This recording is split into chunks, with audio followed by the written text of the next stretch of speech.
Hi everyone, this is Amsterdam Comic Geek speaking, and today I want to make a short video about Batman '89, which is of course a sequel to the two Tim Burton movies that came out in 1989 and the early 1990s, with Michael Keaton starring as the Caped Crusader. It's going to be a 6-issue series written by Sam Hamm and art by Joe Quiones, if I pronounce his name correctly.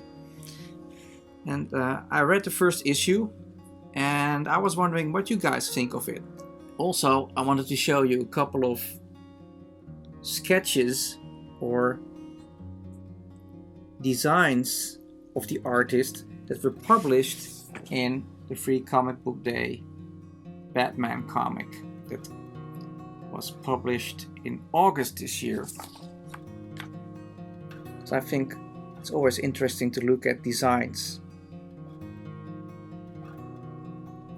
I think the story takes place after Batman Returns, and I wasn't sure at the beginning, but James at Sawyer Family Reviews said, well, it must be Batman Returns, and he had a couple of reasons for that. The reason why I wondered this was because Michael Keaton's Bruce Wayne is drawn in the way he looked in Batman Returns. Also in the comic, the bat signal is retired while it's still used in Batman Returns. And they use the kind of batarang that's also used in the second movie. So those are all clues that point out that Batman '89 takes place after Batman Returns. So some of the characters resemble the actors like Michael Gogg and Pat Hingle a little bit. Not too much, but enough to have the reference. And Robin is gonna be a black dude. I think that was already in the works when Tim Burton was considering doing a Robin character in one of the movies. I think Robin was written out of both movies. First in '89, because they just couldn't fit his character, and the second time in Batman Returns, they couldn't fit him in the story either. And there were a lot of characters, as you know, in Batman Returns: the Penguin, Max Schreck, and Selina Kyle. So apparently Catwoman is gonna return. I'm looking forward to that. And I thought the first issue was very promising. It really focuses on Harvey Dent. So I think Billy D. Williams' Harvey Dent is gonna change into Two-Face at one point. And it's also addressing that not everybody is happy with the Batman in Gotham City. And of course the criminals are not happy with him, but also some of the citizens. I've always been a fan of Michael Keaton's performance as Bruce Wayne, as the Batman actually. I thought he was brilliant in that role.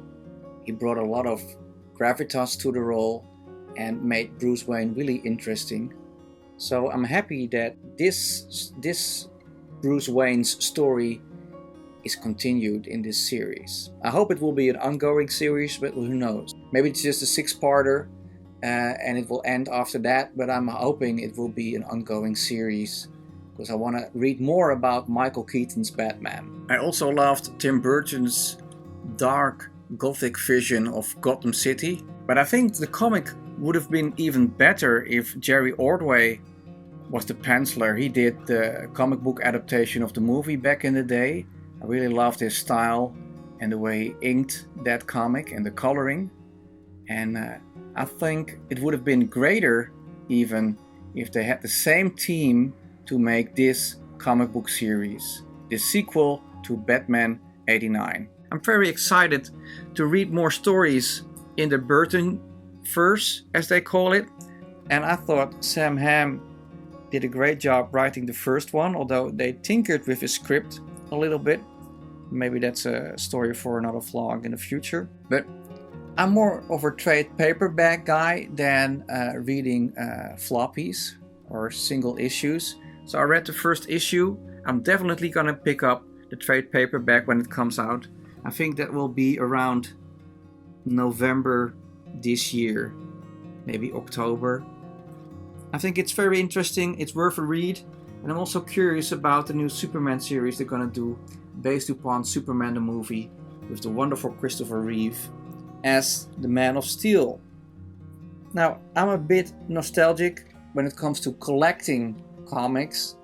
So comics like this that refer to Batman from my youth are right up my alley. Anyway, I'm curious what you thought about the first installment of the story.